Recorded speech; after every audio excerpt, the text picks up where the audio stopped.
Well, it's time now for a look at the latest business news, and for that we're joined in studio by our business editor, Stephen Carroll. Stephen, we're going to start, I believe, with a look at Italy, which today is facing a major deadline. That's right. Italy must today resubmit its budget to the European Union after it was told that it must revise its spending plans. Italy's coalition government drew criticism from the EU Commission for increasing its planned deficit with its 2019 budget.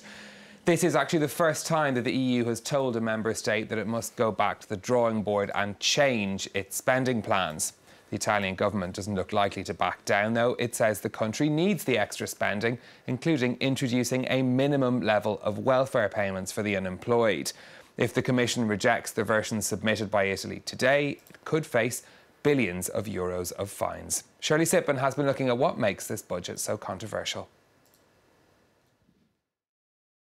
Italy's budget plan for 2019 is based on pledges made during the last elections, a series of tax cuts pushed by the League, a flat tax for businesses and individuals, which will lower revenues, and increase spending, with the creation of basic income for the poor, a key measure for the five-star movement, as well as a pensions reform bringing down retirement age, scrapping a reform voted 7 years ago.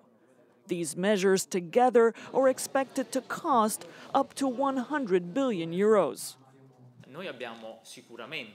We definitely changed recipe from the previous government. We would have been hypocrites if we criticized their policies only to do the same once in office. The EU says the budget presented by Italy will violate deficit rules. While Italy says its 2019 deficit will reach 2.4% of its GDP and 2.1% in 2020, below the 3% limit, European Commission estimates predict Italy's deficit will hit 2.9% of GDP in 2019 and 3.1% in 2020, based on its own forecasts of Italy's growth. Overspending could impact Italy's borrowing costs, a concern given the country's debt is more than 131% of GDP. Now, fears over falling demand for the iPhone sent technology shares tumbling around the world. Apple shares fell by 5% on Monday after two of its suppliers cut their earnings forecasts, that wiping more than 35 billion euros off the value of the company. Now, the ripple effect spreading out across technology shares, the Nasdaq index finishing the day down 2.75%. Big falls too for other names in technology. Amazon, Alphabet, the parent company of Google, and Facebook all seeing falls as well. Over in Asia today, similar falls too. Many, of course, Apple suppliers listed in Asia. Japan Display in Tokyo, their shares down over 9.5% at the end of the day. The Nikkei down 2%. Some falls too on the Kospi in Seoul. We've seen Chinese shares turn around, though, during the trading day. This as reports of potential progress in trade talks between the US and China.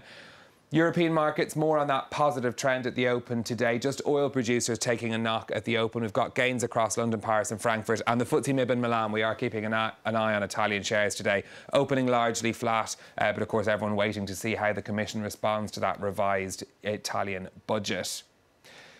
Next, the amount of oil that's used to fuel cars will peak in 7 years' time, according to the International Energy Agency. In its World Energy Outlook, the organisation says that after 2025, fuel efficiency and alternative fuels will suppress demand for oil. Cars make up just over a fifth of the oil consumed in the world every day at 21 million barrels.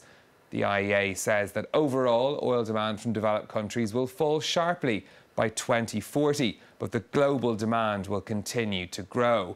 Well, today, oil prices continuing their recent falls after a tweet from Donald Trump called for Saudi Arabia and OPEC not to cut production. Brent crude still below $70 a barrel. That's the lowest level it's been since April of this year. Now, Amazon is, according to various reports, expected to announce the location of its new headquarters later today. More than 200 American cities had competed to host the new hub, which will include the creation of some 50,000 paying jobs by the online retail giant. Amazon said to have chosen not one, but two cities. The cities said to be in the running are Crystal City in Virginia, outside of Washington, D.C., and Long Island City in New York. The 50,000 jobs would then, according to those reports, be divided between the two locations. Eve. OK, Stephen, thanks a lot for that. Stephen Carroll there with our business update.